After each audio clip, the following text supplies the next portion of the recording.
find that that is not due to any kind of atmospheric refraction, light bending.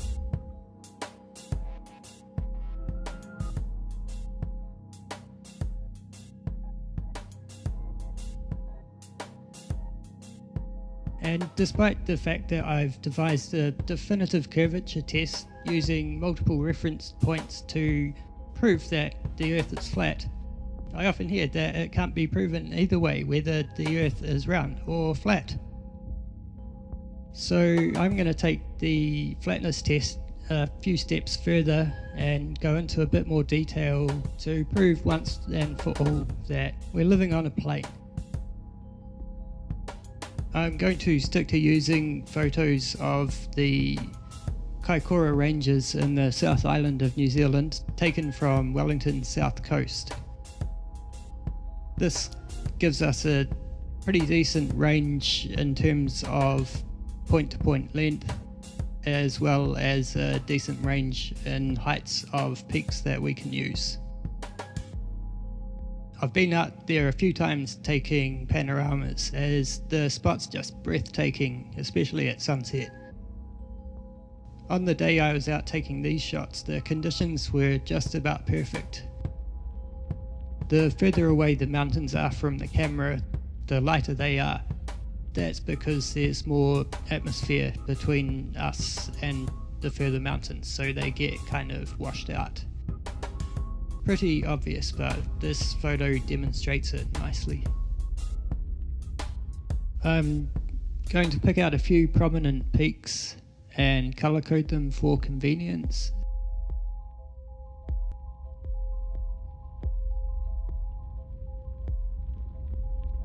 And now go to Google Earth and find them.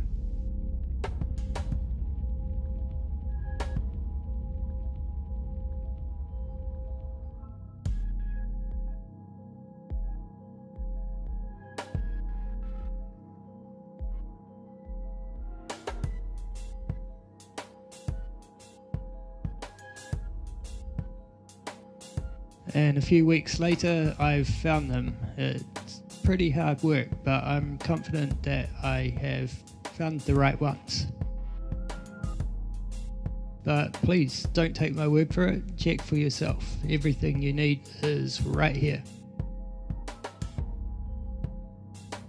Once again, I'm going to enter the heights of the peaks and the distance from the camera into a graph.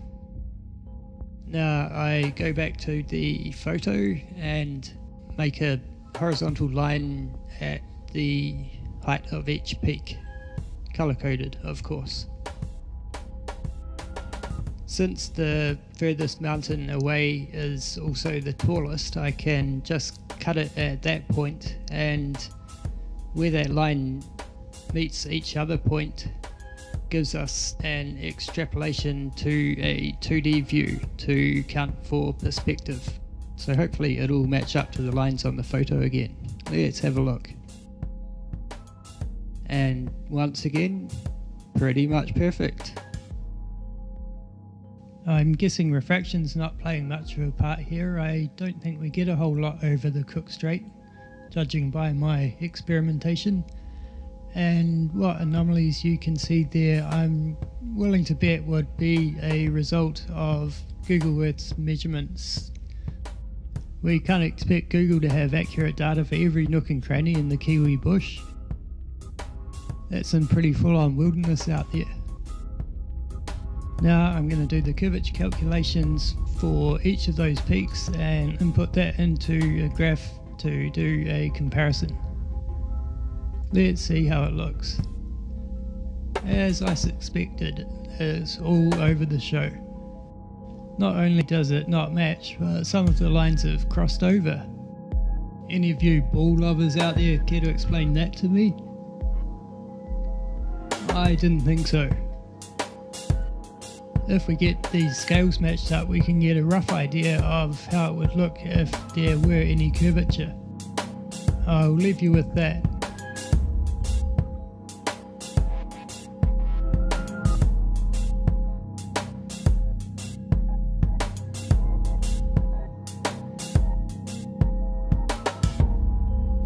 I'd have to say curvature thoroughly busted. Once again. Thanks for watching.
Hello Flat Earth researchers, debaters and debunkers. Those clouds on the horizon are a perfect example of how perspective is what we see and not curvature.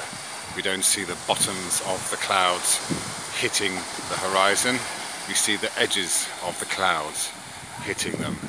They are probably about the same height as the clouds closer to us, but because they're further away, they're closer to the horizon. It's as simple as that. Thank you very much.